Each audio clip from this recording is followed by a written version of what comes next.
पाकिस्तान के लिए तो बस एक गांव काफी। 1965 भारत पाक युद्ध में दिखा था जलवा। राजस्थान पर बसा है गांव, पाक से युद्ध के लिए है तैयार। लड़ाई की संभावना है तो माता रानी की कृपा से ऐसा कुछ नहीं होगा। खामखा बेचारे गरीबों को मार रहे हैं आतंकवादी दबादब, तो आतंकवादी है तो पाकिस्तान का ही। इंडिया की मांग खत्म करो पाकिस्तान। भारत के हर कोने से ये डिमांड की जा रही है, लेकिन भारत के राजस्थान के जैसलमेर में भारत पाकिस्तान बॉर्डर पर बसा ये तनोट गांव न केवल युद्ध के लिए अभी से ही तैयार बैठा है, बल्कि 1965 की जंग में पाकिस्तान को पानी भी पिला चुका है।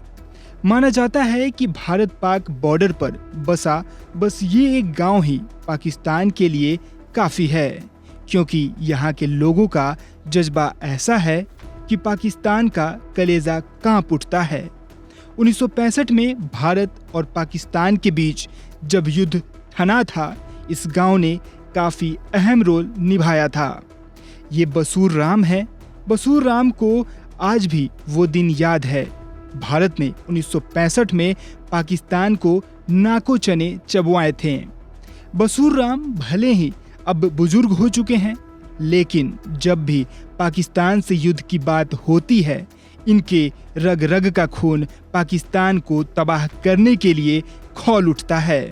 20 किलोमीटर यहाँ से बॉर्डर है अपने पाकिस्तान का, 20 किलोमीटर है, उससे आगे पाकिस्तान। अच्छा बाबा, ये पहलगाम वाला जो आपने जो इंसिडेंट है, घटना जो है वो सुनी होगी, जिसमें आतंकियों ने हाँ कई लोग मार दिए। हाँ वो ये फोनों में बताए लड़के लोग, भाई ऐसे मार दिया, वो घूमने गए थे उनको मार दिया, गोली मार गए। वो भी सुना। एक जवान अपना उनके कब्जे में बीएसएफ का, उसको भी नहीं छोड़ रहे। फ्लाई मीटिंग करते हैं तो वो आते नहीं मीटिंग पर ही, इसलिए वो मतलब अपनी मनमानी कर रहा है पाकिस्तान। तो आपको क्या लगता है इसका क्या जवाब देना चाहिए? जवाब उसको लड़ाई करना है, और क्या करेगा, ऐसे तो मान नहीं रहे हो। लड़ाई कशी कशी आपण हूँ और कहीं नहीं भाई, एक जवान भी से उम्र कब्जे में है तो वो छोड़ को रोता। गवर्नमेंट का आर्डर है कि फ्लाई मीटिंग पर आना चाहिए, जवाब देने। पाकिस्तान आ ही नहीं रहा, अपने वाले जाके झंडा लेके खड़े रहते हैं, तो वो आते ही नहीं, जवाब नहीं देते, तो वो तो अपनी मर्जी चला रहा है पाकिस्तान। इसका तो सवाल यही है कि लड़ाई करना चाहिए।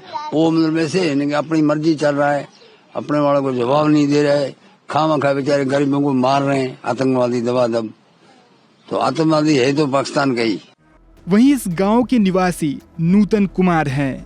उन्होंने भी 1965 की लड़ाई के बारे में बात करते हुए भारत की सेना का साथ देने का पूरा भरोसा दिया है। सेना और बीएसएफ इनके लिए कोई नई बात नहीं है, क्योंकि 1965 की भारत पाकिस्तान की लड़ाई के बाद बीएसएफ ने इस गांव को गोद ले रखा है। नूतन कुमार क्या कुछ कहते हैं, चलिए जानते हैं। रहते हुए हमको यहाँ पे 20-25 साल हो गए। 65 की लड़ाई के बाद बैठे हुए हैं यहाँ पे। ऐसी जाति के लोग यहाँ है, तनोट माता की कृपा से बैठे हुए, रोजगार भी चल रहा है। जैसे कि आपने बताया कि लड़ाई की संभावना है, तो माता रानी की कृपा से ऐसा कुछ नहीं होगा, क्योंकि 65-71 की लड़ाई में भी इनका माता रानी का चमत्कार रहा है।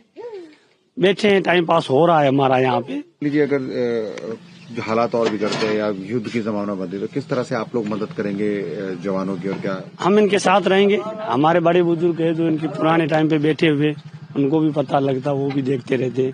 उनका जैसे पानी से सहायता हुई कुछ, या उनके आगे पीछे ऊँटों से सहायता हुई, तो हम सहायता करते हैं। बीएसएफ, आर्मी, ये हमारे 24 घंटा साथ में रहते हैं, हम इनकी सहायता करते हैं, वो भी हमारी मदद करते हैं।